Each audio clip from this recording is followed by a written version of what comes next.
My father thought today was my execution. I stood alone in the courtroom without a lawyer, and everyone assumed I was broke. The whole town watched, waiting for my ruin. Then, his high-paid attorney looked at my file and turned completely pale. Realizing he was standing on the wrong side of a legal explosion, in that exact moment, my father learned a lesson way too late. My long silence was never weakness. I was just learning how to legally end him. I am 41 years old. I stepped out of the freezing rain and into the heavy, suffocating air of the Marlow County Civil Court. It was a bleak morning in North Carolina, the kind of morning that soaked through your coat and settled deep in your bones. But the chill inside courtroom number 4 had nothing to do with the weather outside. It came from the wooden benches. It came from the people sitting on them. The room was packed far beyond its capacity. Every single seat was taken. People lined the back walls, standing shoulder to shoulder, their wet umbrellas dripping onto the faded linoleum floor. Briar Glen was not a large town. People here lived on local drama and whispered secrets. Today, the main event was me. They had crammed into the gallery, eager for blood. They wanted to see the rebellious daughter finally crushed. They wanted to watch the great Mercer family take out their own trash in public. I walked down the center aisle. I did not rush. I carried 3 heavy cardboard boxes of documents. I held one tightly in my arms. I pulled the other 2 stacked on a rusted metal dolly behind me. The wheels squeaked faintly. That was the only sound in the room. The murmurs and whispers died down the exact second I pushed through the heavy double doors. I wore a simple dark blue suit, flat shoes. My hair was pulled back tight against my scalp. A pair of reading glasses rested on my collar. I did not look like a woman begging for mercy. I did not look like a victim seeking pity. I kept my eyes fixed straight ahead on the judge's bench. At the defense table sat my father, Randall Mercer, the real estate and logistics titan of our county. He wore a charcoal suit that probably cost more than my entire apartment. He sat perfectly straight, his chest pushed out, owning the space. He looked like a king waiting for a peasant to kneel. He owned the local warehouses. He owned the trucking routes. He basically owned half the town council. Beside him sat my brother, Cole Mercer, the golden boy, the heir apparent. Cole was scrolling on his phone, acting completely bored, playing the part of the untouchable prince who had much better places to be. And flanking them both was their ultimate weapon, Vernon Pike. Vernon Pike was not just a lawyer, he was a corporate executioner. He charged $1,000 an hour to bury his client's enemies under mountains of procedural motions. He was the man you hired when you wanted to drain the opposing side of every single penny before a trial even began. Pike leaned back in his expensive leather chair. He tapped a heavy gold pen against his legal pad.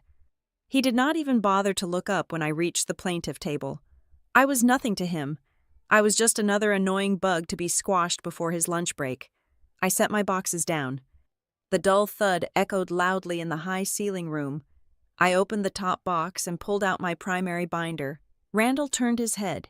He looked at me, taking in my damp suit and my distinct lack of legal counsel. He looked at the empty chair beside me. A cruel, practiced smile stretched across his face. He leaned back. He took a slow breath. He spoke. He did not whisper to his lawyer. He projected his voice so the sound would carry perfectly to the crowded gallery behind us. You could not even afford a lawyer. The words hung in the stale air. They were designed to cut deep.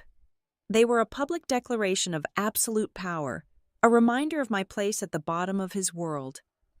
A few scattered chuckles drifted from the back rows. My father's friends, his golf partners, his dependent contractors. They were laughing with him. They were laughing at me. The crowd believed him completely. Of course they did. For the past 8 months, my father had fed them a single, relentless narrative. He had painted a masterpiece of character assassination across every country club dinner and church gathering. According to the gospel of Randall Mercer, I was mentally unstable.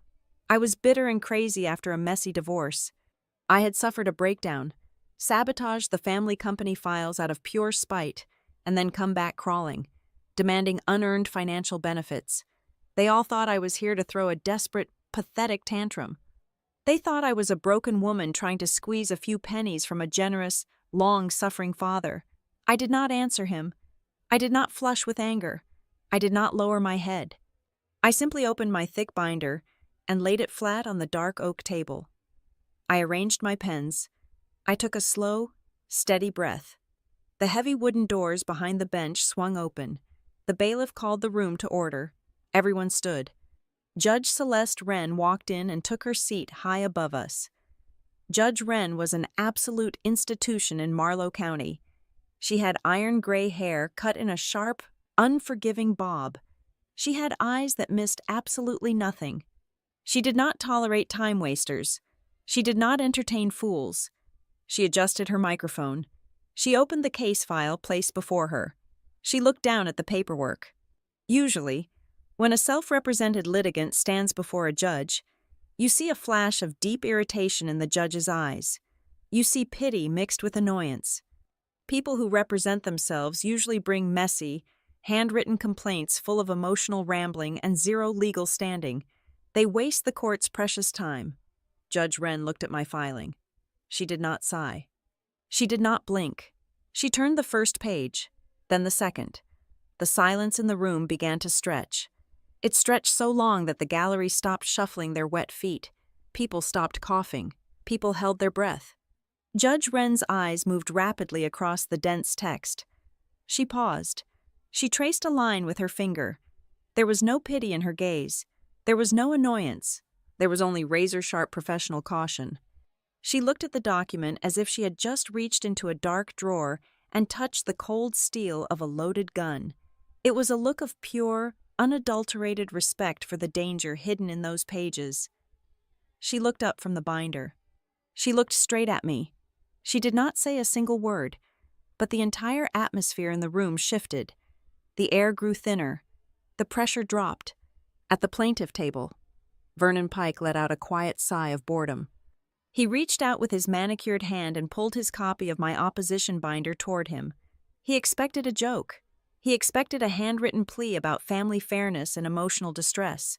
He expected something he could get dismissed in exactly 5 minutes. He casually flipped open the heavy cover. I watched his hands. I watched his face. Pike grabbed the corner of the first page to turn it. But his fingers suddenly stopped. His hand froze completely in midair. His eyes darted to the top left corner of the document. Then his eyes snapped to the center. Then to the footer. The expensive gold pen slipped from his grip. It clattered loudly onto the wooden table. Pike flipped quickly to the next page. Then the next. He turned the pages faster and faster. His breathing changed. The smug, relaxed posture vanished instantly. His shoulders tensed so hard they practically touched his ears. The healthy color completely drained from his face.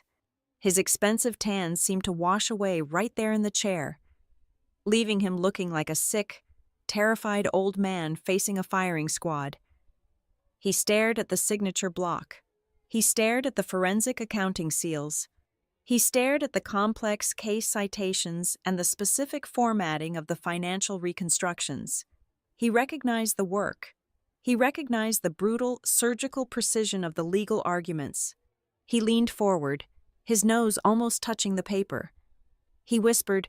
The courtroom was so utterly silent that his whisper carried across the tense gap between our tables. My God, is that really her? It was barely a breath. But it was enough. It was everything. Randall heard it. He frowned heavily. He turned his head to look at his high-priced lawyer. For the first time in his long, arrogant life, my father saw Vernon Pike lose his rhythm. Pike was not looking at the judge. Pike was not looking at my father. Pike was staring dead at me. His eyes were wide. They were filled with a sudden, suffocating panic. He was looking at me like I was a ghost. He was looking at me like I was a predator that had just quietly locked the courtroom doors from the inside. Randall shifted uncomfortably in his chair. The triumphant, mocking smile slipped right off his face.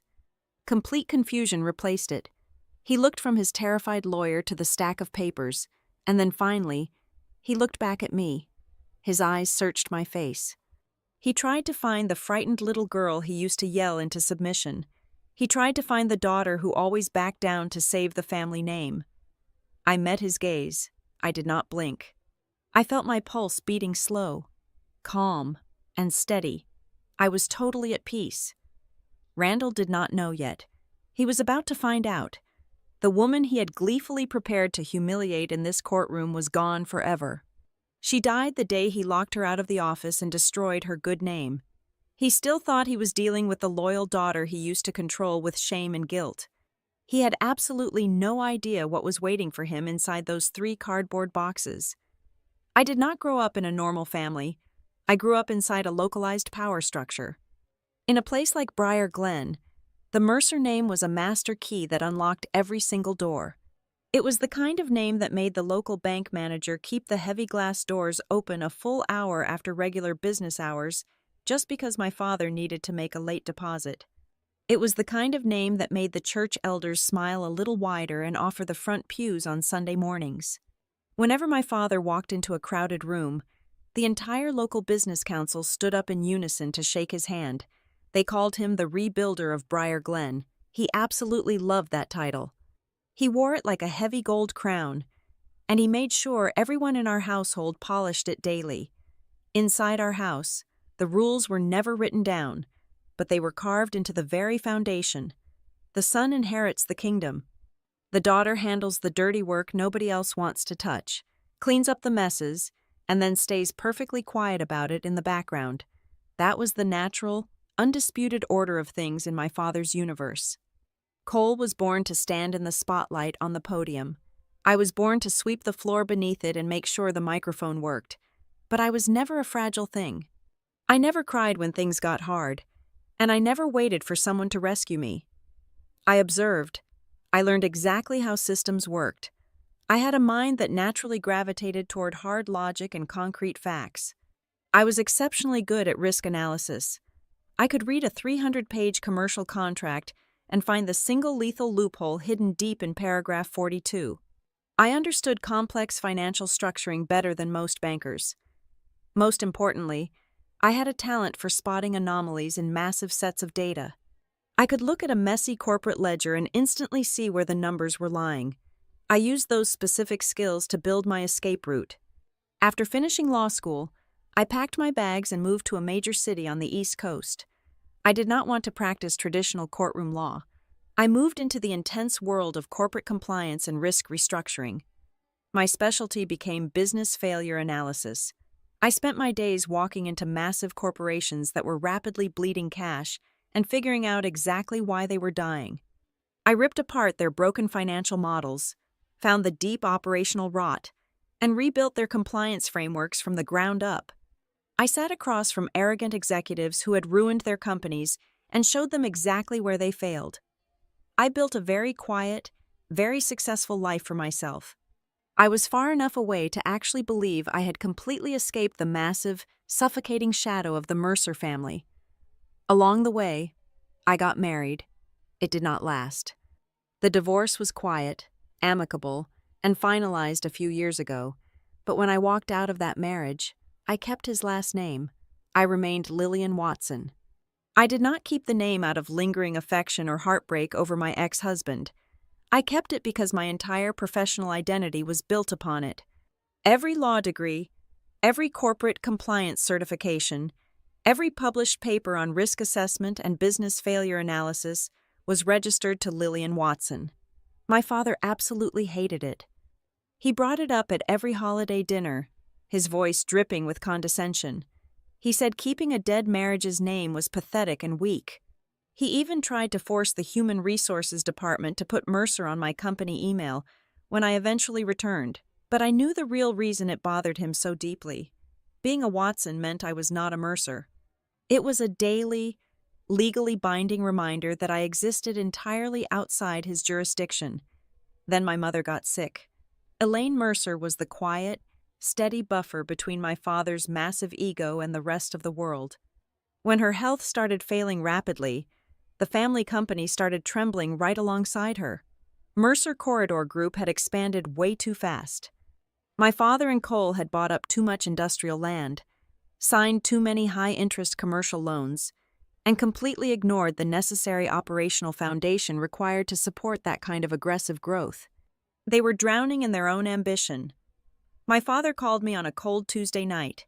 He did not ask for a favor like a normal parent. He gave a directive. He used a tone of voice that implied I owed him my very existence. He told me to come home for just 6 months.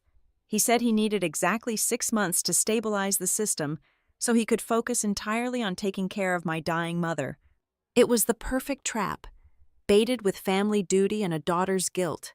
I packed up my independent life and drove back to Briar Glen. I truly believed it was a temporary mission. A daughter doing her duty during a severe family crisis. The company was an absolute disaster zone. It was a textbook case of business failure playing out in real time.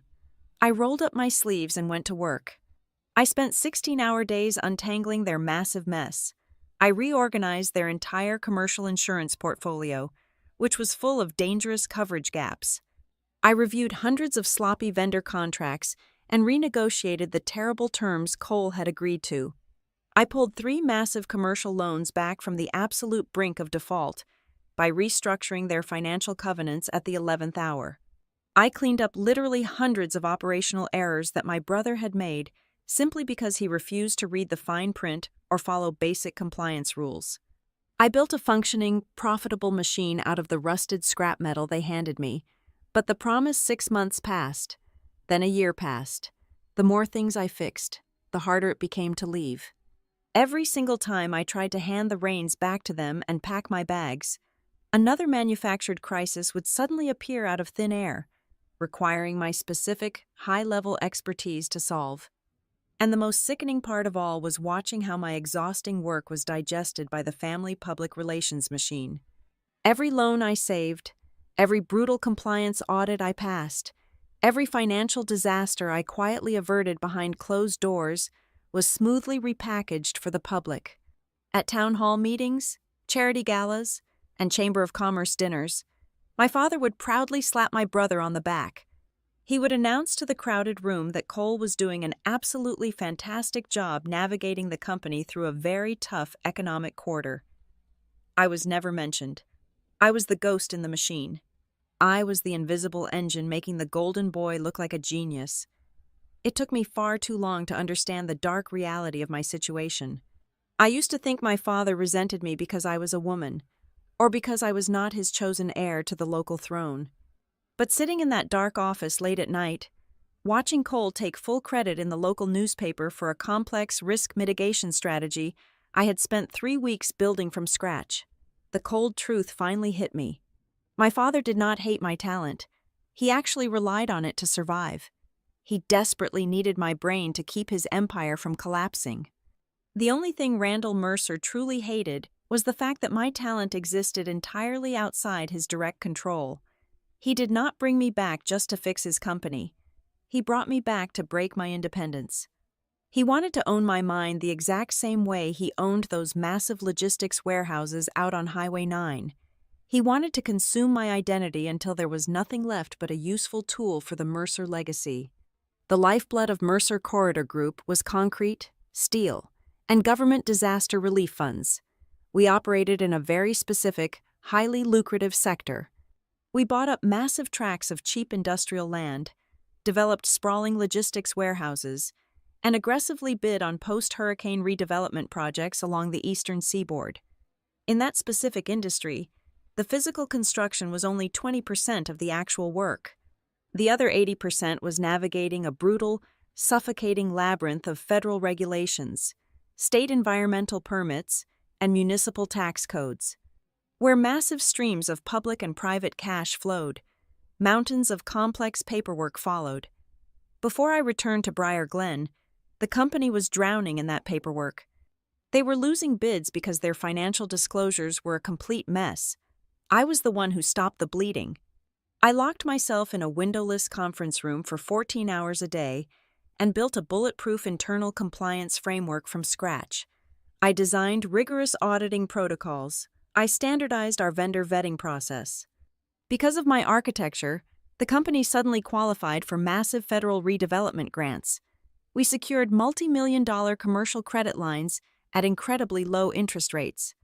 We locked in state tax exemptions that saved the company hundreds of thousands of dollars a quarter. Naturally, at the end of the fiscal year, my father stood at the head of the boardroom table, raised a glass of expensive bourbon, and proudly credited every single one of those financial victories to Cole. My brother loved the applause. He thrived on the adrenaline of closing a big deal and the prestige of shaking hands with state senators.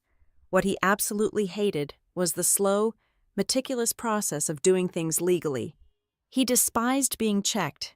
He viewed my compliance framework not as a shield protecting the company, but as an annoying speed bump slowing down his personal ambition. Cole started finding creative ways to bypass my system. It started small.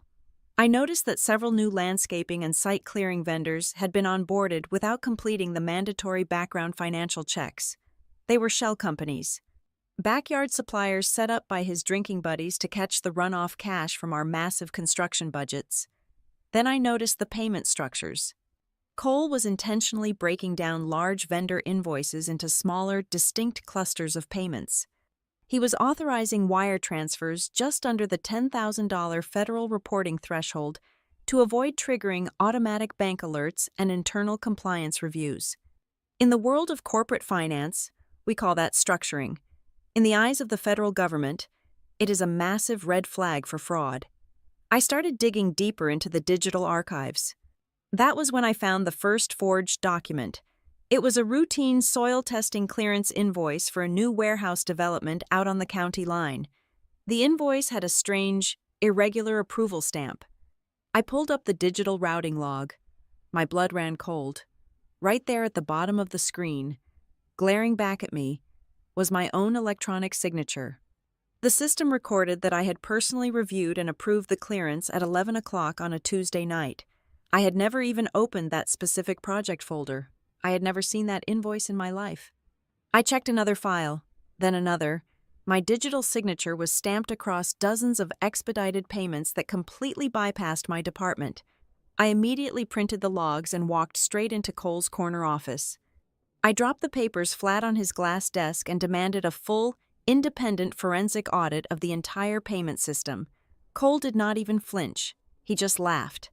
He leaned back in his leather chair, tossed his pen onto the desk, and smoothly blamed the entire discrepancy on a glitch in the recent accounting software migration. He said the system must have automatically populated my signature block during the server transfer. He was lying, and we both knew it. I told him software glitches do not authorize specific wire transfers to unvetted subcontractors at 2 a.m, before Cole could spin another lie. My father walked into the office. He closed the heavy oak door behind him. He looked at the printed logs on the desk. Then he looked at me. His expression hardened into a familiar mask of paternal disappointment. He did not ask what the documents were. He did not ask why I was upset. He simply wanted the conflict to end so the machine could keep moving.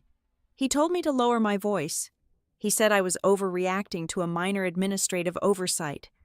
When I pushed back, pointing out the severe legal liabilities of forged compliance documents, he cut me off completely. He stepped closer, invading my personal space, and lowered his voice into a dangerous, commanding register. "Do not act like an outside lawyer," he said. "You are family." That single sentence was the psychological skeleton key to his entire operation. It was the ultimate weapon of silence. Whenever I demanded professional standards, whenever I pointed out a blatant violation of the law, they threw the word family in my face. It was designed to make me feel disloyal. It was meant to twist my professional ethics into a personal betrayal. They demanded the rigorous expertise of a high-paid corporate attorney, but they expected the blind, unquestioning obedience of a silent daughter. They wanted the benefits of my brain without the friction of my conscience. I left the office that afternoon with a sickening realization. The rot was not just confined to our internal servers. If Cole was attaching my electronic signature to domestic invoices, what else were they putting my name on? I spent the next 48 hours secretly mirroring the outbound email servers. I needed to see exactly what was being sent to our external financial partners. I sat in my dark apartment, drinking black coffee, parsing through thousands of encrypted attachments. The truth I uncovered was far worse than petty embezzlement or lazy contracting. My father and my brother were using my hard-earned professional reputation as a bulletproof shield.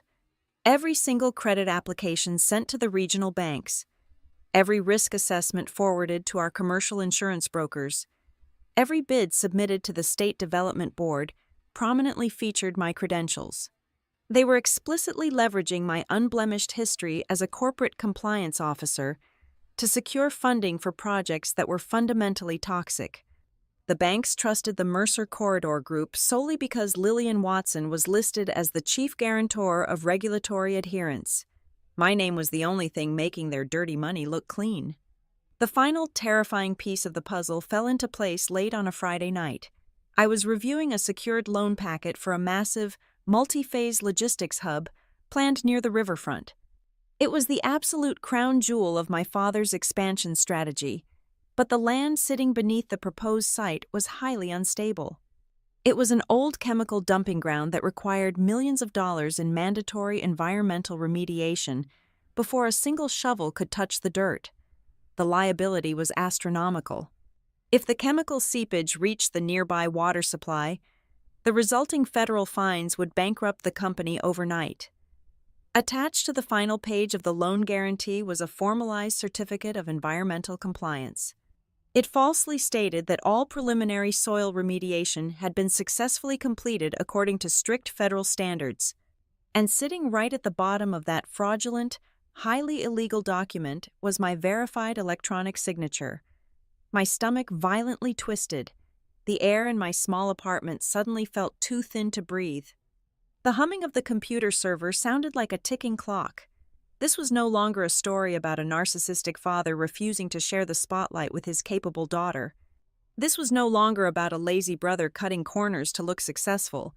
This was a fully realized, meticulously planned criminal conspiracy.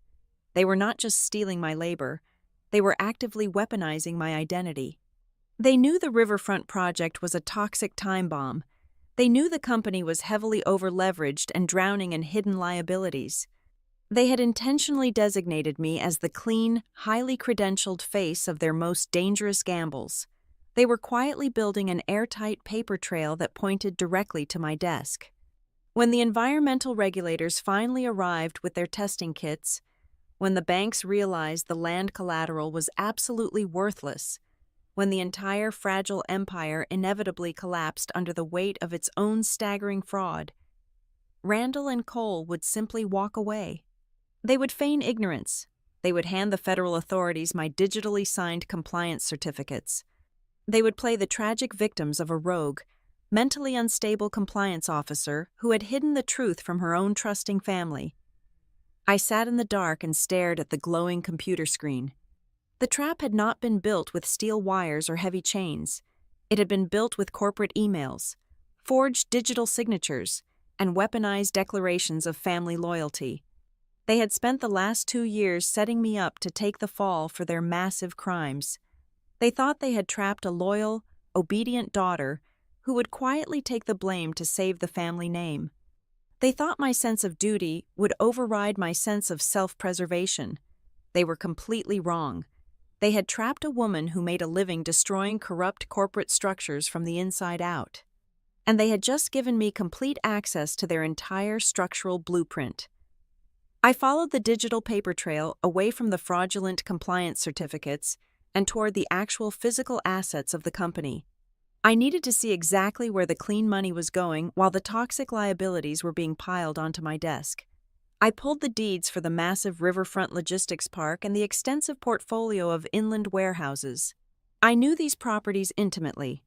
I had spent countless sleepless nights negotiating with aggressive regional creditors, restructuring interest rates, and rewriting operational covenants just to keep those specific buildings out of foreclosure. I had saved them from total liquidation 3 separate times. When I opened the state registry files, the breath left my lungs. The properties no longer belonged to the primary Mercer corporate entity. They had been quietly and systematically siphoned off. They were transferred via a series of complex holding trust agreements into a newly formed limited liability company.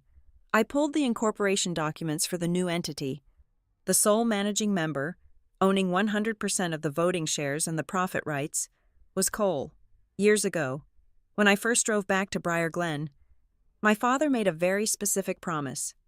We sat on the back porch of the family estate, looking out over the manicured lawn. He looked me dead in the eye and told me that if I successfully restructured the massive corporate debt and saved the company from bankruptcy, I would receive a permanent long-term equity stake in the commercial portfolio. He promised me a real structural piece of the legacy I was building, but looking at the cold, hard data on the state registry, I saw the absolute truth. Every single verbal promise had evaporated the exact second the ink dried on the restructured bank loans. I was completely erased from the wealth I had salvaged with my own 2 hands. They did not just want my labor.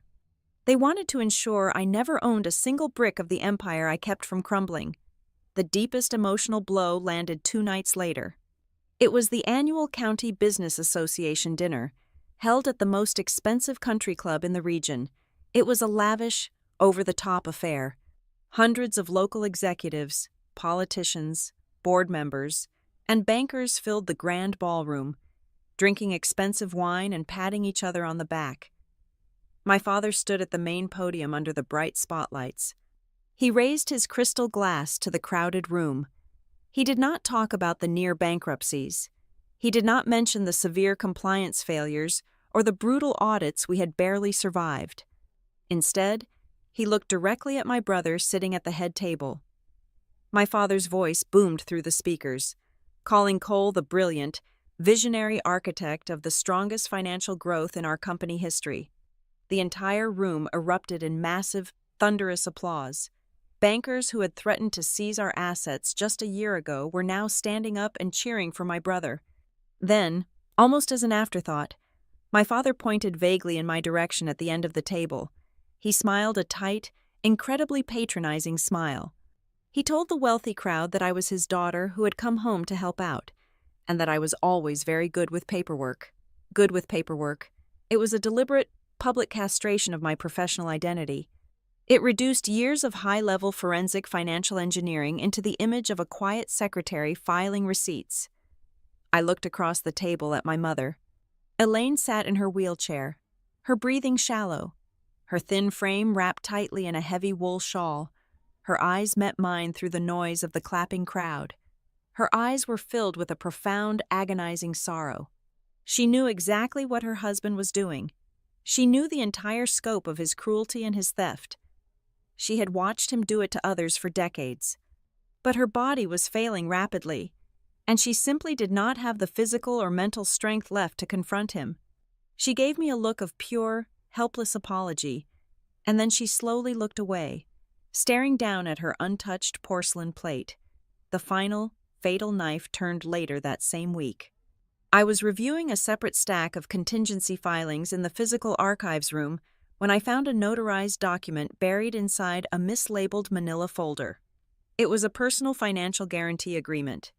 It was attached directly to the Environmental Remediation Contingency Fund for the old, chemically compromised warehouse site. This document went far beyond a forged electronic signature on a compliance certificate. This piece of paper legally bound me, personally, to cover the total cost of the toxic cleanup if the corporate development funds ran dry. My name, my personal bank accounts, my future wages, and my entire professional livelihood were legally pledged against millions of dollars in potential federal pollution fines. I marched straight up to the executive suite with the physical document shaking in my hand. I walked into my father's office and demanded a complete explanation. Randall did not even flinch. He did not raise his voice. He calmly took off his reading glasses, placed them on his leather blotter, and folded his hands. He looked at me with the bored expression of a man explaining a basic concept to a slow child. He told me it was merely a temporary measure. He claimed the banks required a clean, unencumbered personal guarantor to meet a strict quarterly filing deadline, and that Cole was already overextended on other collateral. Then, his voice dropped an octave, turning cold and incredibly hard. He looked at me with calculating eyes and reminded me of my place. He said the family had generously taken me in when I came crawling back to town after my failed marriage. He said they had given me a purpose and a salary when my personal life was falling apart. He leaned forward and stated that it was finally time for me to pay my debt to the family.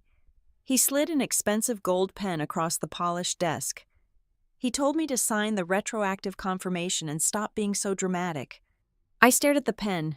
I stared at the man who shared my blood, realizing he would gladly throw me into federal prison just to save a few acres of poisoned dirt. I refused to touch the pen. I turned around and walked out of the room without saying a single word. Their retaliation was incredibly swift and absolutely total. When I arrived at the corporate building the next morning at 8 o'clock, my electronic keycard flashed solid red. The heavy glass security doors remained locked. I walked back to my car in the rain and tried to log into the virtual company server from my laptop. My administrative access credentials had been completely wiped. The screen simply read, "Access denied." 10 minutes later, a private security courier knocked on my car window. He handed me a receipt and demanded I immediately surrender my company-issued mobile phone and laptop. In the span of 24 hours, I was completely severed from the very system I had built. By noon, a thick legal envelope was slipped under the front door of my small apartment. It was a comprehensive severance package, drafted meticulously by Vernon Pike. The terms inside the document were legally sickening. If I wanted to receive a meager 2 months of basic living expenses, I had to sign a clause explicitly admitting to severe administrative errors and gross negligence in the compliance department. The package also included an ironclad non-disclosure agreement that would legally gag me for the rest of my natural life.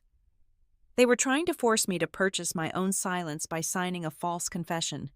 If I signed it, I would willingly hand them the exact loaded gun they needed to blame me for the environmental fraud.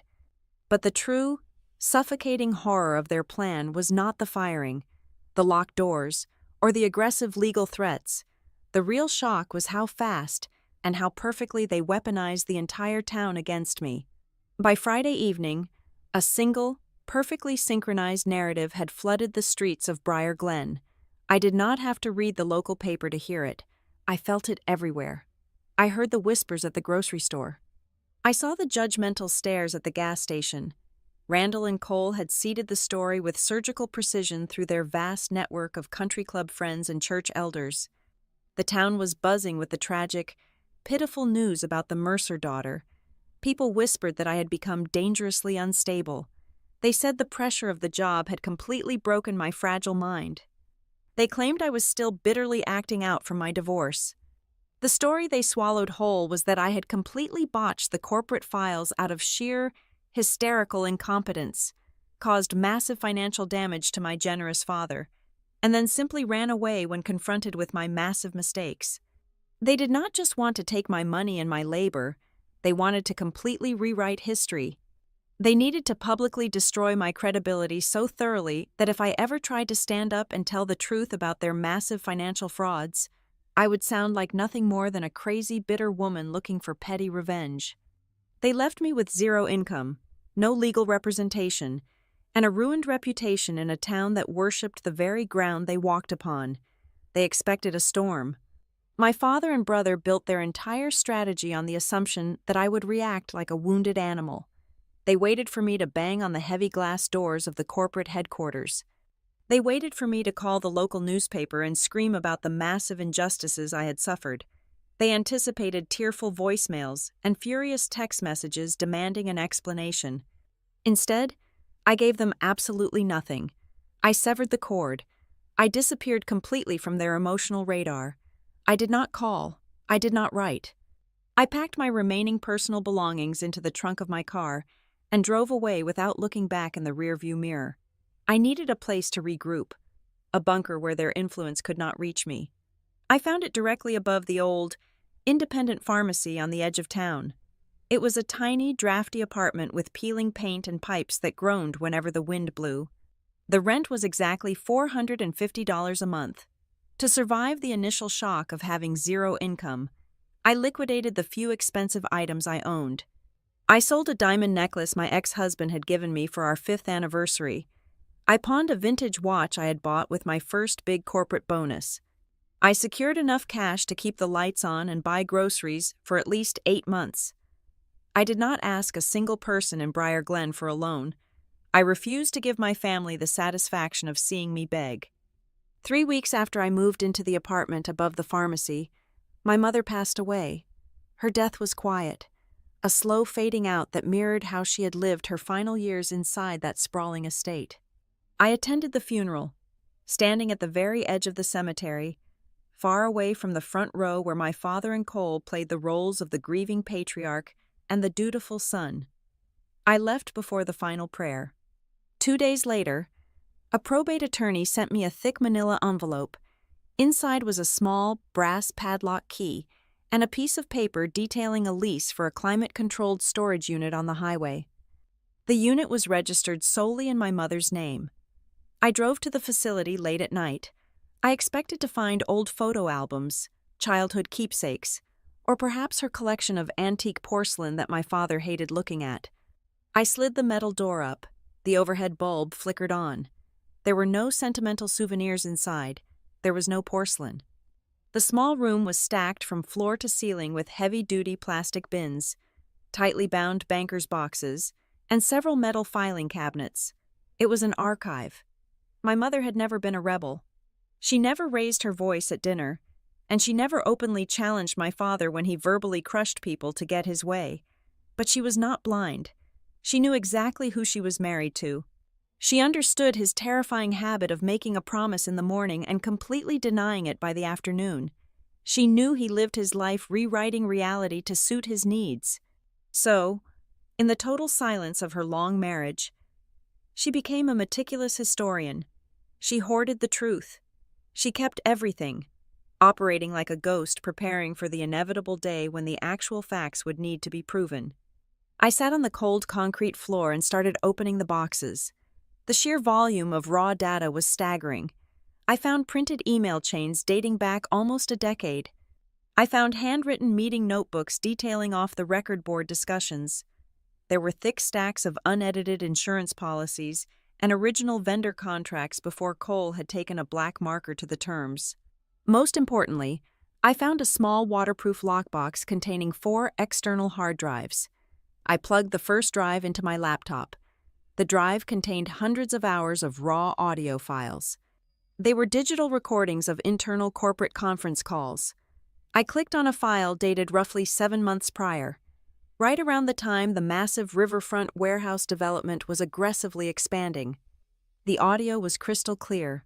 I heard my father's voice, sharp and commanding. I heard him explicitly ordering the finance department to push millions of dollars in secondary vendor payments through the system immediately. I heard a junior accountant nervously state that the external auditors had not yet reviewed the specific risk profiles for those accounts. My father cut the accountant off, demanding the wire transfers happen before the sun went down, specifically stating they needed to bury the invoices before the audit team arrived the following Monday. I listened to the recordings until the sun came up. This was no longer just my word against theirs. This was not a vague moral dispute about a daughter being treated unfairly by a patriarchal family. This was hard, undeniable evidence of systemic, deliberate fraud. The documents and audio files in my mother's secret vault did not just show isolated incidents of bad judgment. They formed a cohesive, undeniable pattern of criminal behavior. I could take these pieces and build a perfect, 3-dimensional model of corporate deception that any judge would instantly recognize.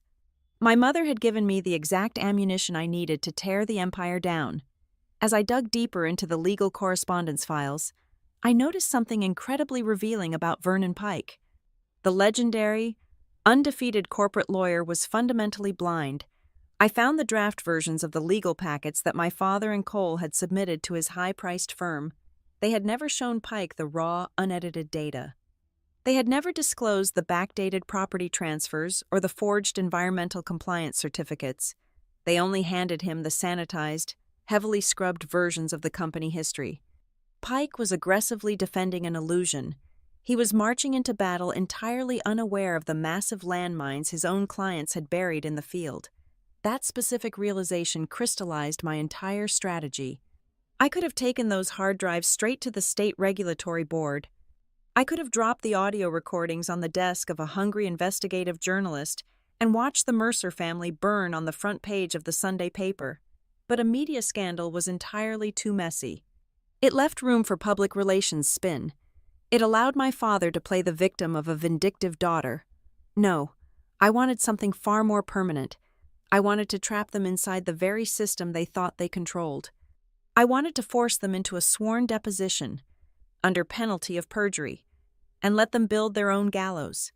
I was going to use the strict evidentiary standards they weaponized against others to crush them completely. I closed the final box and locked the storage unit. The cool morning air hit my face as I walked back to my car. I felt a fundamental shift inside my chest. It was the absolute death of hope. For 41 years, a tiny, pathetic part of me had always wanted my father's approval. I had worked myself to the bone hoping he would finally see me, respect me, and love me.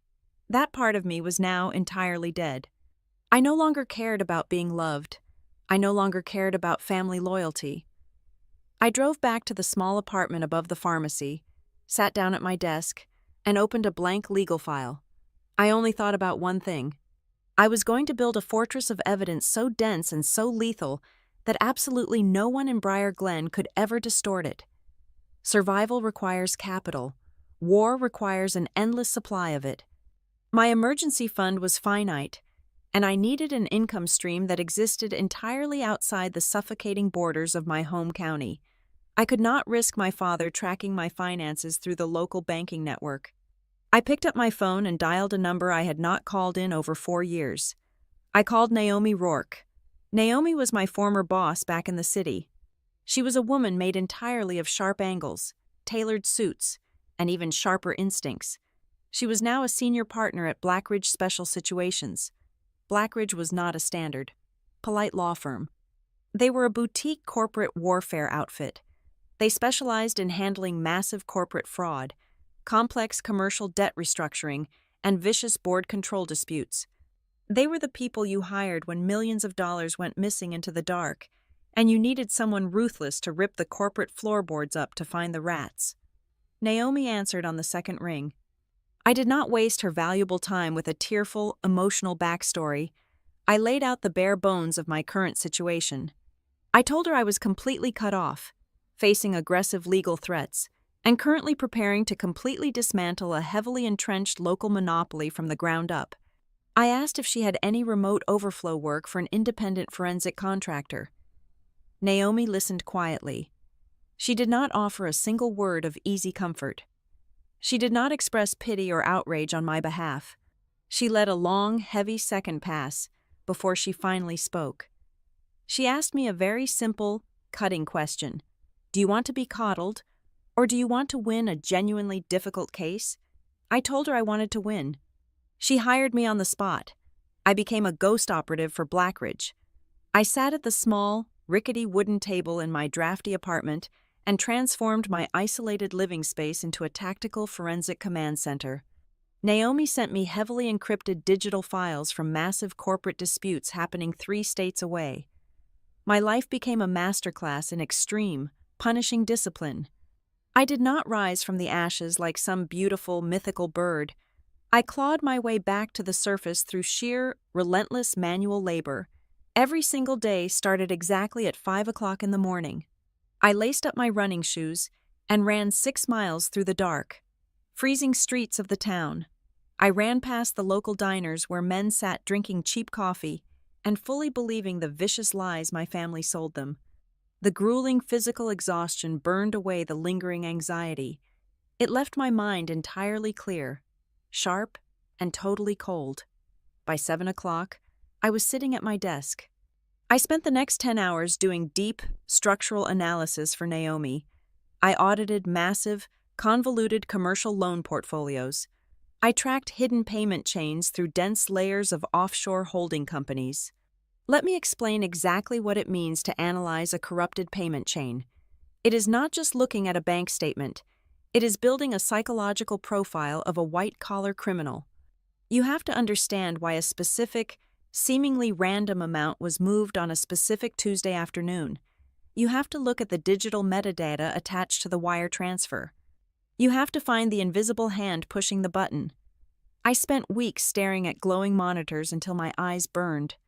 I tracked phantom dollars as they bounced from a primary developer to a shell company, and then finally to an unlisted trust account.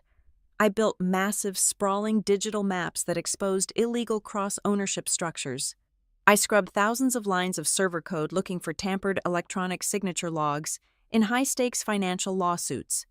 I was doing the exact same kind of forensic hunting I needed to do for my own impending case, but I was getting paid $250 an hour to do it for someone else. I deposited my first Blackridge paycheck into a brand new, highly secure offshore business account. The sight of those 5 figures hitting the ledger was not a moment of celebration. It was a moment of pure tactical relief. I finally had my war chest. When the sun went down, the contract work ended, and my personal war preparation officially began. I drank another pot of black coffee and spent the next 6 hours studying. I did not just passively brush up on general legal theory. I surgically memorized the state civil procedure codes. Studying state procedural law is like studying the anatomy of a machine gun. You do not just learn what it does.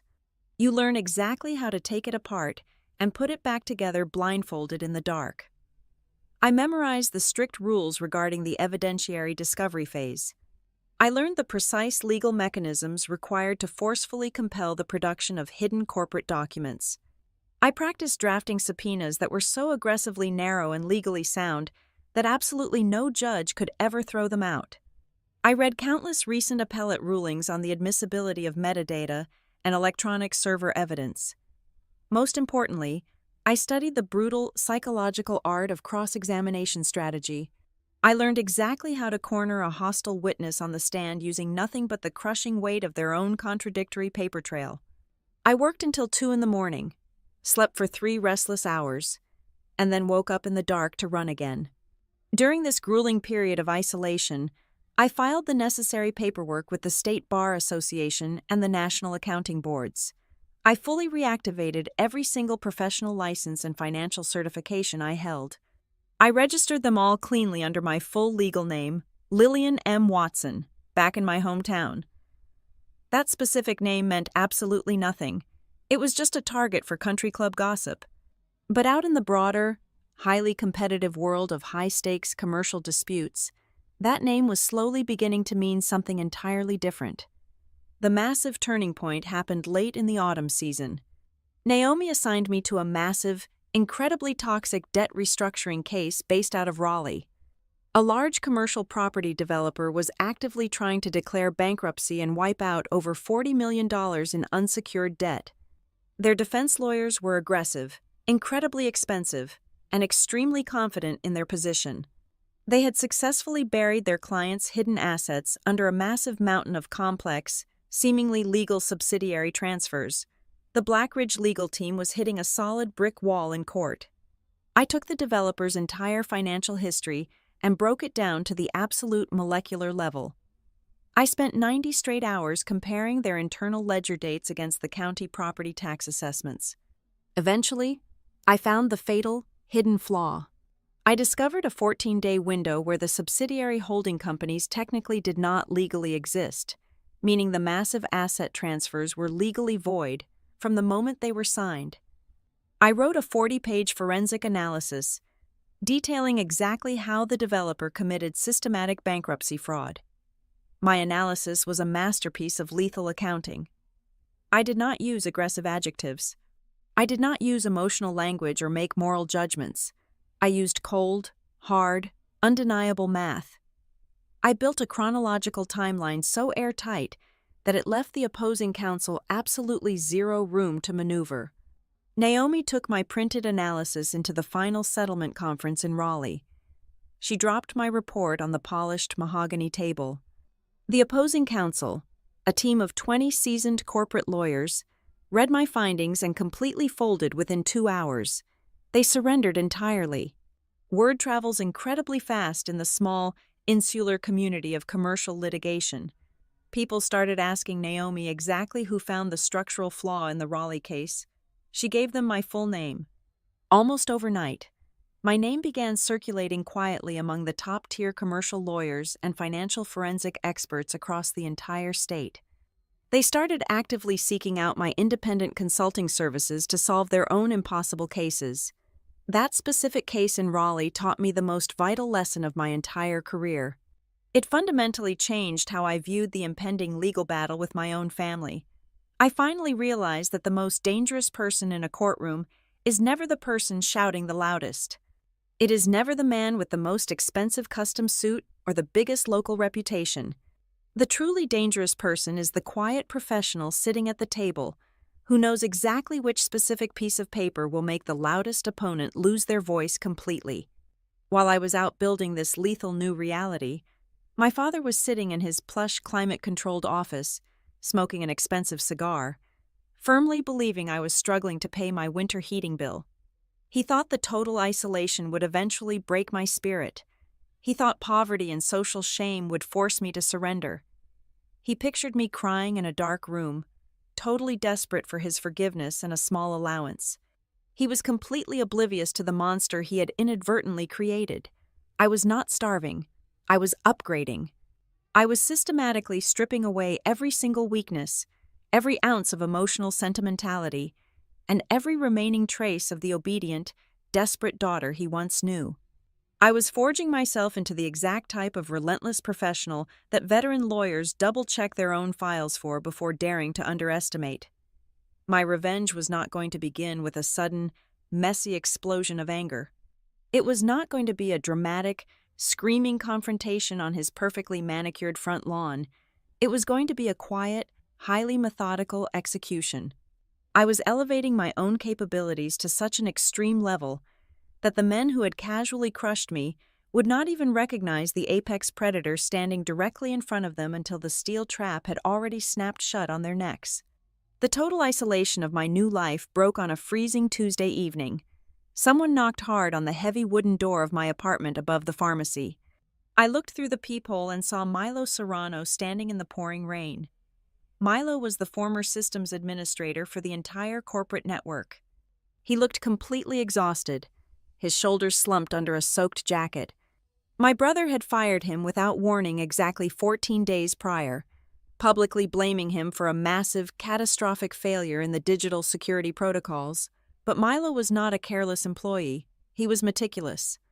Before the private security guards escorted him out of the main lobby, he quietly copied the master access logs onto a heavily encrypted flash drive. I let him inside.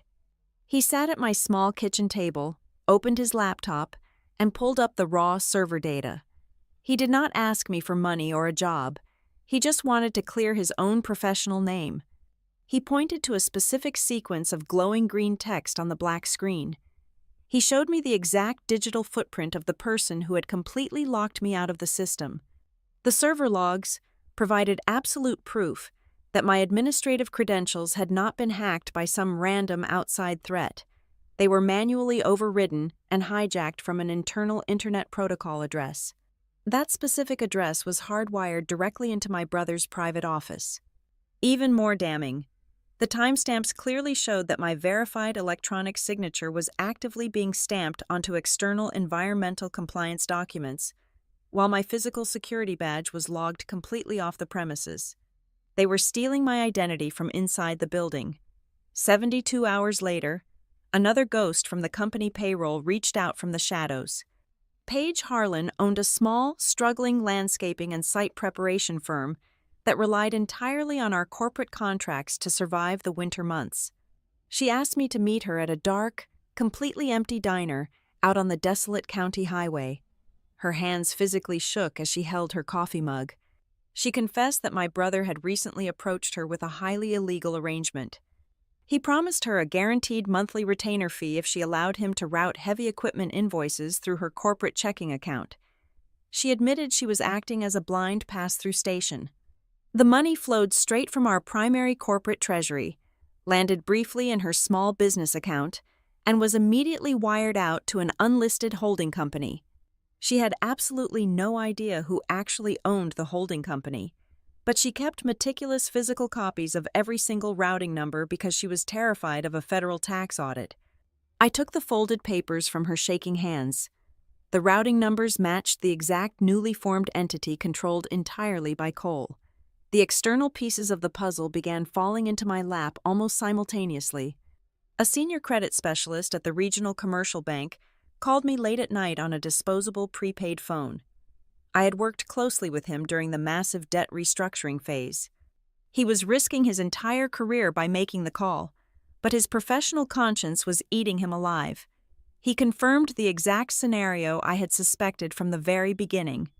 The internal risk committee at the bank had specifically approved a massive series of highly irregular financial exceptions for our newest expansion projects. They only approved those risky loans because my clean, unblemished compliance certifications were attached to the front of the packets. They trusted my rigorous professional integrity. They completely ignored the glaring underlying red flags because my name served as an ironclad, undeniable guarantee of regulatory adherence. Shortly after that terrifying phone conversation, I took a quiet, unnoticed trip down to the county records basement. I spoke with a veteran filing clerk who had owed my late mother a massive personal favor for over a decade. I asked her to pull the physical property transfer logs for the massive riverfront parcels. She brought out the heavy, leather-bound ledger books. I compared the official county ink stamps on the deeds against the chronological sequence written in the master registry. They completely contradicted each other. The physical transfer documents had been illegally backdated by several months. They altered the timeline to create the false legal illusion that the valuable land was safely moved into my brother's private control long before the toxic environmental liabilities were fully discovered on the site. I returned to my apartment and pinned every single piece of gathered evidence to the cracked plaster wall. I used red yarn to connect the financial transactions and blue yarn to connect the digital access logs.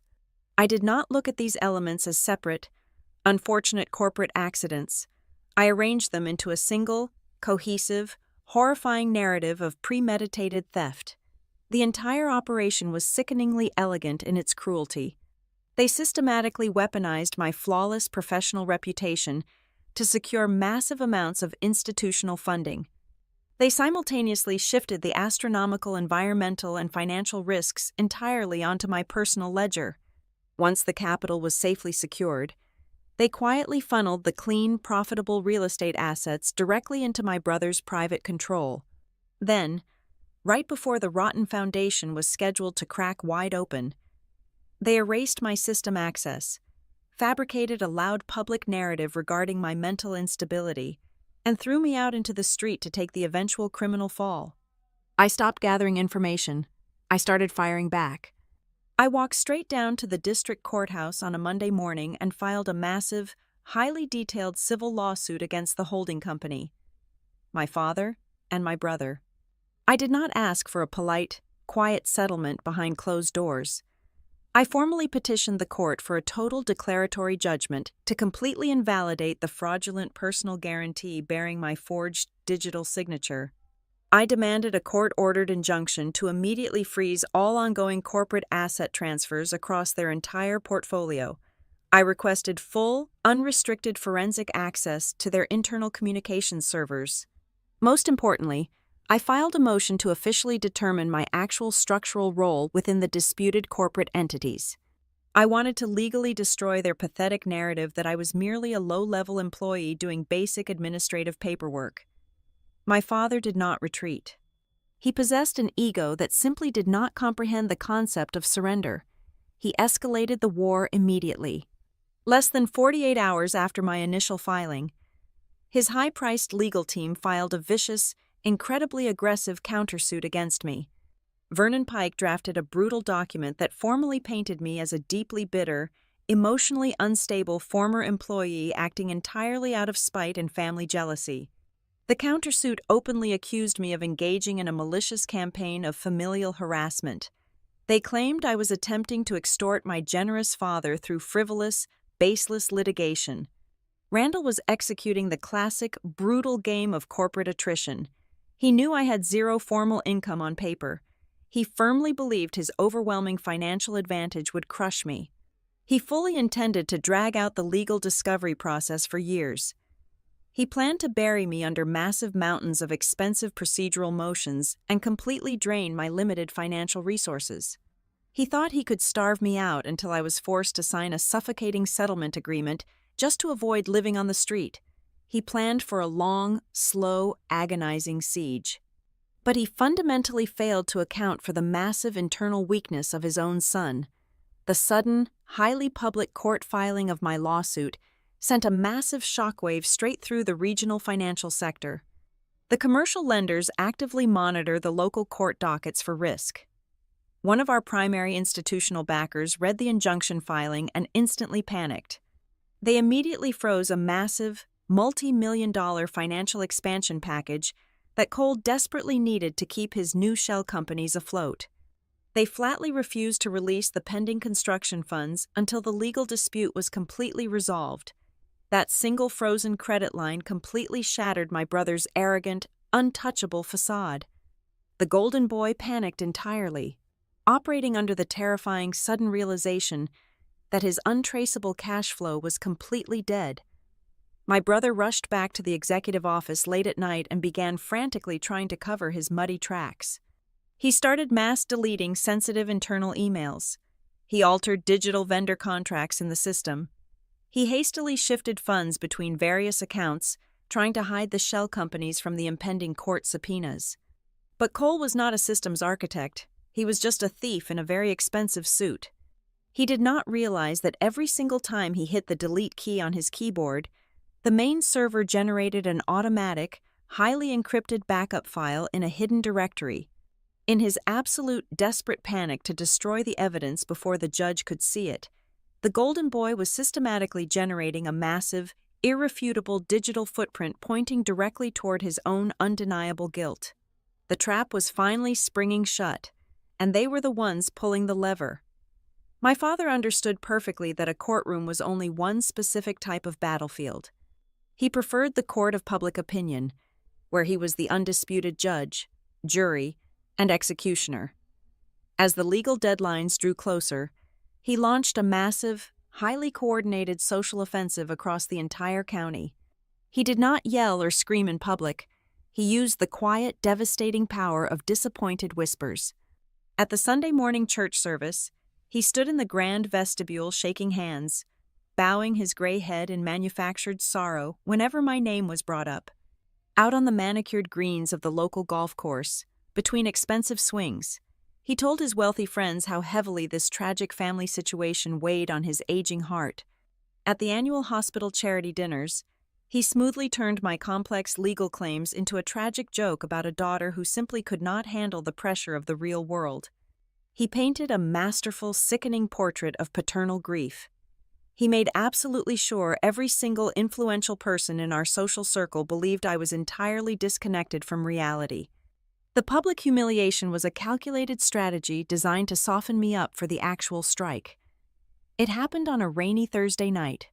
Cole showed up completely unannounced at the bottom of the wooden stairs leading to my apartment. He did not look like the arrogant golden prince anymore. The frozen commercial credit lines had carved deep, dark circles under his eyes. His expensive suit was wrinkled. He stood in my narrow hallway, dripping cold water onto the floorboards, and handed me a thick manila envelope. It was a formal settlement offer.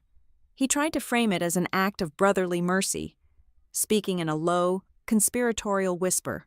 He offered me a lump sum of cash, enough to cover my basic living expenses for roughly 5 years, along with a heavily scripted, private apology. In exchange, the demands were absolute. I had to sign an ironclad non-disclosure agreement that would gag me for the rest of my life. Furthermore, I had to formally sign a document accepting full legal responsibility for the alleged administrative shortcomings. He wanted me to sell my professional soul and swallow his crimes just to buy my way out of the war. I stood in my small, drafty kitchen, holding the heavy envelope. I looked at the massive amount of money printed on the front page. For one fleeting, incredibly exhausting moment, I almost cracked. I was so unbelievably tired. The psychological weight of being utterly despised by my own hometown, of walking past neighbors who looked at me with open disgust, was actively crushing my spirit. I felt the deep, agonizing temptation to simply sign the paper, take the money, move 3,000 miles away, and never think about the family empire ever again. I did not care about the cash itself. I just fiercely craved an exit strategy that did not involve publicly dismantling my own flesh and blood under the harsh fluorescent lights of a courtroom. I walked over to the stack of cardboard boxes my mother had left me in the storage unit. I opened the top lid, looking for nothing in particular, just needing to touch something real to ground myself. Right on top of a stack of old insurance policies was a small, torn piece of yellow notepad paper. I recognized Elaine's slanted handwriting immediately. It was a single sentence she had written down during one of my father's previous, unrelated corporate battles.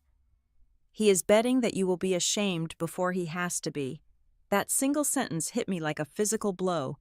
It ripped away the heavy exhaustion and replaced it with a blinding, cold clarity. My father was actively weaponizing my own inherent sense of decency against me. He knew I hated public scandals. He was heavily counting on my ingrained habit of protecting the family reputation to force my ultimate surrender. I folded the small yellow note, put it securely in my pocket, and handed the unread settlement offer directly back to Cole. I told him to leave my house and never come back without a federal subpoena. Down at the district courthouse, Vernon Pike was executing a legal strategy based entirely on supreme arrogance. He officially filed a massive motion to dismiss my entire lawsuit. His legal briefs treated my meticulously documented claims as a petty, irrelevant internal family squabble. He deliberately peppered his filings with thinly veiled sexist tropes, leaning heavily into the narrative that I was simply a bitter, resentful woman lashing out after a difficult divorce. Pike firmly believed that wrapping my case in the ugly clothing of a domestic dispute would completely blind the judge to the raw financial evidence buried in the exhibits. But Judge Celeste Wren did not care about country club gossip or expensive legal posturing. She actually read the initial evidence I submitted regarding the backdated property transfers and the manipulated server logs. She immediately issued a decisive ruling that sent a massive shockwave straight through the defense table. She flatly denied Pike's motion to dismiss. Furthermore, she completely bypassed the standard, drawn-out written discovery phase that Pike was relying on to drain my funds. She ordered a direct, mandatory evidentiary hearing. That specific ruling changed the entire landscape of the war. It meant there would be no hiding behind written affidavits crafted by expensive public relations teams. My father, my brother, and their entire legal team would be forced to sit in a physical room, under oath, and answer direct questions in front of a live audience. With the trial date officially set, I faced a critical strategic decision. Thanks to the massive offshore paychecks I was earning from my remote consulting work, I possessed more than enough liquid capital to hire a top-tier corporate litigation team from the city. I could have hired a ruthless bulldog attorney to stand in front of me and do the heavy shouting. I deliberately chose not to. I officially filed the paperwork to represent myself. I did not do it out of arrogance or a desire to save a few $1,000s. I did it because I needed absolute, surgical control over the narrative. If I hired an outside lawyer, they would naturally try to soften the blows. They would look for professional courtesy, a way to make the destruction of a prominent local businessman look slightly less ugly for the sake of courtroom decorum. I did not want decorum. I wanted to hold the scalpel myself. I wanted to dictate the exact rhythm of their collapse, beat by beat, without any external filters making it easier for them to swallow. I spent the final 2 weeks barricaded inside my apartment, transforming the chaotic mountain of raw data into a lethal, streamlined weapon. I built a comprehensive, strictly color-coded physical filing system. I bought dozens of heavy-duty binders and stacked them across my living room floor. The red binders contained the irrefutable proof of the illegal cash flow and the hidden vendor payments. The blue binders held the certified digital access logs, proving the internal identity theft and the server manipulation. The yellow binders tracked the backdated asset transfers and the fraudulent real estate deeds. The gray binders contained the exact transcripts of their own wildly conflicting testimonies and public lies. Finally, there was one single, thick black binder. The black binder held the absolute kill shots. It contained the exact, unredacted documents that would permanently destroy their professional credibility and leave them entirely defenseless against federal auditors. As the days ticked down to the hearing, I completely stopped going into town. I stopped running in the early mornings. I vanished entirely from the public eye. Down at the local diner and the hardware store, the residents of Briar Glen took my total isolation as a clear, undeniable admission of defeat. They whispered happily over their coffee cups that the crazy daughter had finally run out of steam. They assumed I was hiding in my dark apartment, too terrified to face the righteous anger of my powerful family. They thought my quietness meant I was losing the war. They did not understand the fundamental nature of the battlefield I had built. I had stopped defending myself in public because I no longer needed the audience to believe my story. Public opinion is a fragile, entirely useless thing when you are holding absolute, mathematical proof of a crime. I did not need their sympathy or their understanding anymore. I had something infinitely more powerful than the approval of a corrupt hometown. I had the complete, unbreakable structure of the truth, perfectly categorized by color, and waiting patiently to be unleashed. The night before the hearing, the air in Briar Glen grew heavy, cold, and completely still. It was the suffocating, terrifying silence that always preceded a devastating storm. The entire town seemed to hold its collective breath, waiting to see exactly how the famous family would publicly execute its rogue member. Across town, sitting at the head of a massive mahogany dining table inside his sprawling estate, my father hosted a private dinner for his inner circle of dependent executives and loyal golf partners.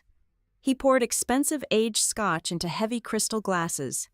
He raised his drink to the ornate ceiling and promised the sycophants sitting around him that tomorrow morning he was finally going to put Lily back in her absolute proper place. He did not view the impending trial as a legitimate legal threat to his massive empire. He still viewed me entirely as a domestic discipline problem.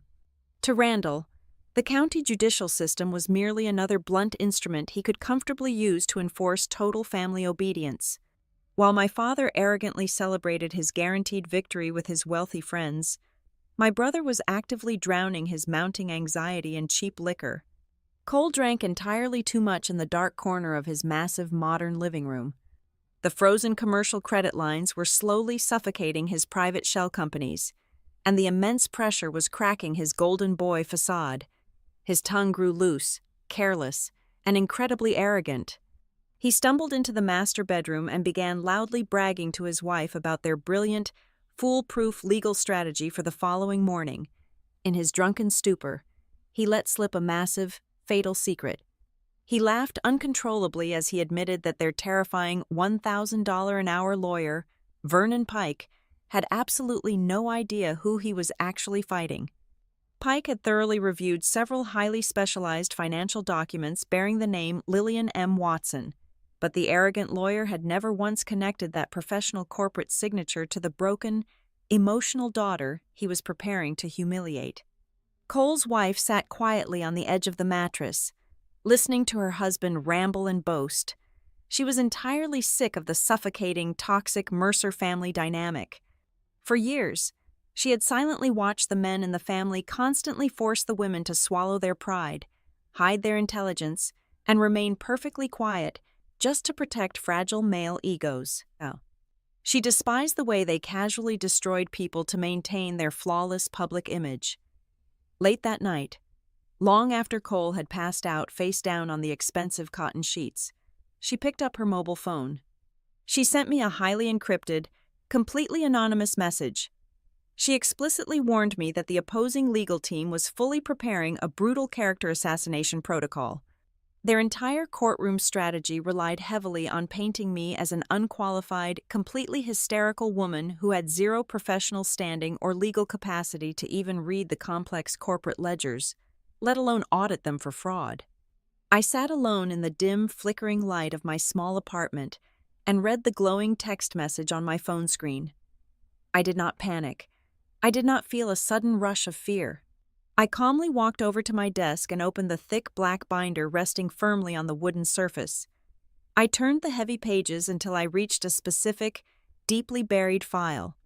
I wanted to verify a document that seemed incredibly small, but was absolutely, fundamentally toxic.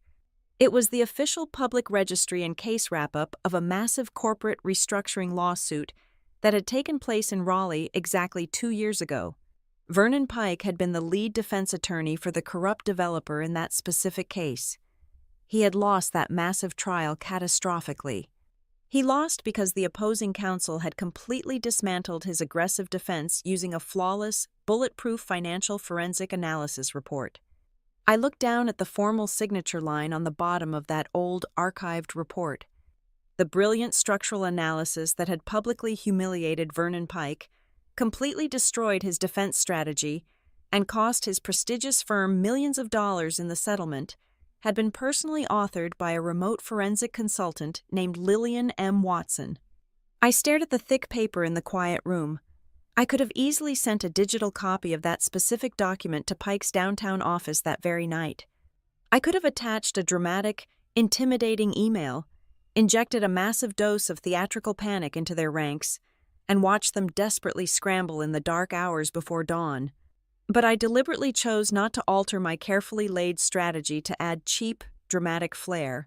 I completely stripped away every single piece of unnecessary theatrics. I decided to let the horrifying realization happen completely organically inside the physical courtroom. I wanted the cold steel blade to be drawn incredibly slowly. I wanted the famous lawyer to walk into the room overflowing with supreme, unchallenged confidence, look down at my full credentials, and experience the agonizing, real-time realization that he had walked directly into an inescapable trap set by the exact same ghost who had already defeated him once before. I did not sleep a single minute that night. I lay completely still on the small, uncomfortable mattress, listening to the freezing rain violently hit the thin window glass. My profound insomnia was not born from a lingering fear of losing the case. I did not doubt my evidence for a single second. I stayed awake because I fully understood the massive, crushing gravity of the approaching dawn. Tomorrow morning was the absolute point of no return. The exact second the judge slammed her heavy wooden gavel to open the hearing, my entire personal history would be permanently, irrevocably rewritten. After the trial concluded, regardless of whether I won a massive judgment or lost on a technicality, I would never be the same person again. The quiet, obedient, desperate daughter was going to officially die on the courtroom floor, and I needed to spend those final, silent hours making complete peace with her fading ghost. The sun eventually rose behind a thick, heavy blanket of dark gray clouds. The morning air was bitterly cold. At exactly 6 o'clock, I stood in front of the small bathroom mirror. I pulled my hair back into a tight, severe knot against my scalp. I put on a simple, dark blue suit that offered absolutely zero visual distractions. I slid my feet into sensible, flat shoes, designed specifically for standing firm and unmoving on hard marble surfaces. I did not wear a single piece of jewelry. I did not apply any makeup to hide the deep, dark circles under my exhausted eyes. I gathered my heavy cardboard boxes from the living room floor. I only packed the exact physical items, server logs, and printed emails that I could unequivocally prove to the absolute bitter end. I drove to the district courthouse in absolute ringing silence. I kept the car radio turned off. The sprawling asphalt parking lot was already overflowing with vehicles. When I finally pulled into a narrow spot near the very back edge of the property, the freezing rain continued to fall in a steady, miserable sheet. I stepped out of my warm car and pulled the rusty metal dolly carrying my 3 heavy evidence boxes onto the pavement. As I walked slowly across the wet parking lot toward the towering concrete steps of the main building, the local residents began to turn their heads. I saw the familiar, judgmental faces of my father's friends, the prominent local business owners, and the wealthy country club gossips who had happily spread his vicious lies. They huddled under their massive black umbrellas and looked at me with a sickening, heavy mixture of shallow pity and morbid curiosity. It was the exact type of condescending, predatory gaze society specifically reserves for a person who is universally expected to collapse in a public, deeply humiliating spectacle. They openly whispered to each other over the sound of the rain. shaking their heads at the tragic, pathetic downfall of the disgraced Mercer girl. I kept my posture perfectly straight and my eyes locked dead ahead on the heavy double doors of the courthouse. Let them stare. Let them whisper their ridiculous rumors. They honestly believed they had shown up this morning to watch a solitary, broken, defenseless woman get completely crushed by a massive, unstoppable legal machine. In reality, they were about to witness a towering, arrogant local empire being meticulously and brutally dismantled by the exact same hands it had spent decades raising to despise. The echo of my father's opening insult hung heavily in the freezing courtroom air. He truly believed his arrogant statement about my inability to afford a lawyer was the final nail in my coffin. He sat back in his expensive chair, fully expecting me to lower my head in shame.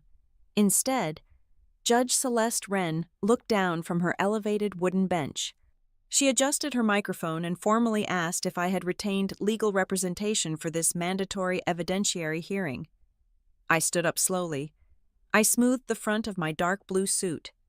I looked directly at the judge and kept my voice perfectly level. I stated that I was appearing entirely on my own behalf today, possessing the full professional licensing, the state certifications, and the absolute legal capacity to present the forensic record. At the plaintiff table, Vernon Pike was already staring down at the thick black binder I had just submitted to the court clerk. He saw my full legal name printed boldly across the top of the specialized financial exhibits. Lillian M. Watson. He saw the specific registry numbers and the highly unique, surgical formatting of the data reconstructions. The remaining color completely drained from his face. The agonizing memory of a massive, incredibly humiliating legal defeat in Raleigh exactly 2 years ago hit him like a physical blow. The brilliant, remote forensic architect who had completely dismantled his defense strategy and cost his prestigious firm millions of dollars in that famous settlement was not a ghost. She was standing right across the aisle. His heavy gold pen slipped from his fingers and clattered onto the desk. He froze completely and whispered the words that broke his arrogant facade. My God, is that really her? Randall did not understand the deep, painful legal history between his high-priced lawyer and myself, but my father understood the raw dynamics of power. He turned his head and saw the pure, unadulterated panic radiating from Vernon Pike.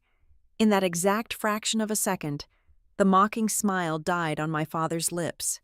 Looking at the terrified face of the most ruthless corporate executioner in the state, my father finally felt a cold, paralyzing wave of genuine fear toward his own daughter. I did not waste the court's time with a dramatic theatrical performance. I did not stand in the center of the room and deliver a tearful, emotional speech about family betrayal or moral failings. The time for feelings had passed months ago. Now was the time for the blade. I opened my files and began systematically linking the heavy steel chains tight around their necks.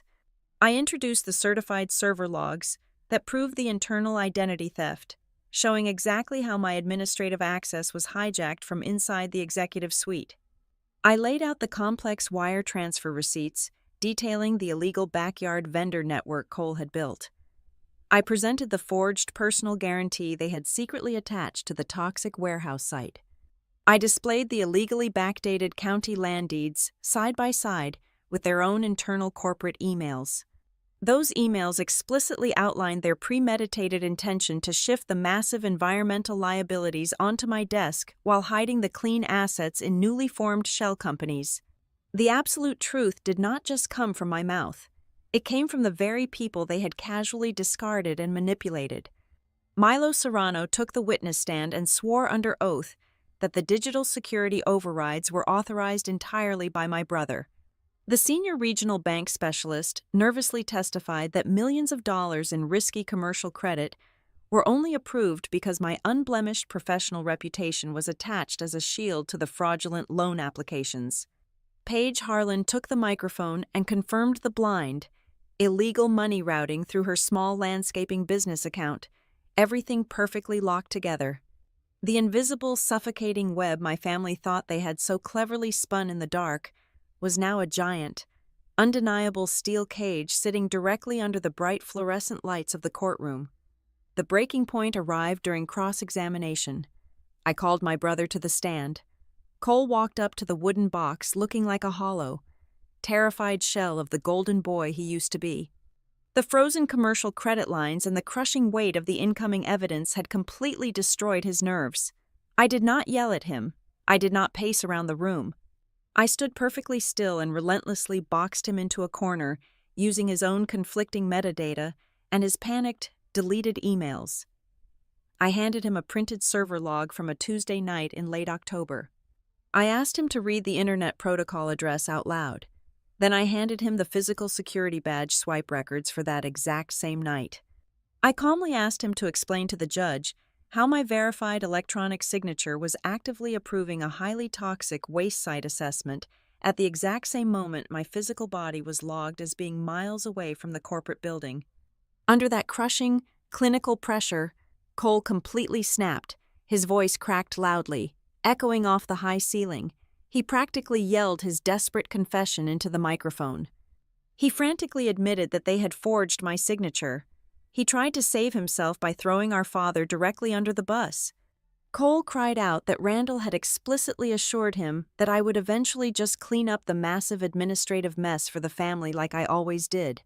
He confessed that they truly believed they had the absolute right to use my name and my credentials without ever asking for my permission. Judge Celeste Wren did not need to retreat to her chambers to deliberate. The absolute scale of the financial fraud and the sheer cruelty of the setup were staggering. She leaned forward, her eyes blazing with professional fury, and issued a rapid, devastating series of bench rulings right there on the spot. She instantly ordered a total freeze on all disputed corporate assets across their entire real estate portfolio. She legally and permanently voided the fraudulent personal guarantee bearing my forged signature, severing me entirely from their toxic environmental debt. She granted me full, unrestricted access to the entire history of the corporate records. She officially appointed a ruthless independent forensic firm to audit the entire Mercer holding structure. Before she struck her heavy wooden gavel to close the hearing, Judge Wren looked directly down at my father. She stated for the permanent public court record that my structural role in the Mercer system was a foundational, highly critical pillar of the business. She explicitly noted that my work was never merely basic paperwork support, entirely destroying the pathetic, demeaning narrative my father had peddled to the town for months. The heavy wooden doors swung open, and the gallery began to slowly empty. The heavy, suffocating silence of total, absolute defeat settled over the plaintiff table. Vernon Pike was already packing his expensive leather briefcase, refusing to even look his ruined clients in the eye. I quietly stacked my documents back into the heavy cardboard boxes. Randall slowly stood up and walked over to my table. His broad shoulders were slumped forward. The untouchable titan of Briar Glen suddenly looked like a very old, very broken man. He looked at the massive boxes of evidence. Then he looked up at me. His voice was hoarse and quiet, as he asked if this was my idea of revenge. I looked him dead in the eyes. I felt absolutely nothing for him anymore. No anger, no sadness, no lingering desire for his validation. I gave him the cold, precise truth. No, this is the bill for all the times you confused silence with consent. I turned my back on him for the final time. I pushed the rusted metal dolly down the center aisle of the courtroom. I did not stay to claim the broken throne of his crumbling company. I did not want a single dirty brick of his ruined empire. I pushed the heavy double doors open and walked down the wide stone steps of the courthouse. The freezing morning rain had finally stopped, leaving the air sharp and clear. I stepped out into the daylight with my entire identity fully and legally restored. I was no longer a quiet shadow trapped inside the suffocating walls of my father's kingdom. I was a woman who had meticulously rebuilt the truth, entirely by the book, at the exact right moment. I was strong enough to completely dismantle a corrupt local dynasty, and I walked away knowing I had forced the most dangerous lawyer in the room to recognize my absolute power long before my own father ever did. Thank you so much for listening to this story. Please leave a comment and let me know where you are listening from so we can connect and share our thoughts together. I invite you to subscribe to the Maya Revenge Stories channel, like this video, and support us even more by hitting the hype button so the story in this video can be heard by many more people.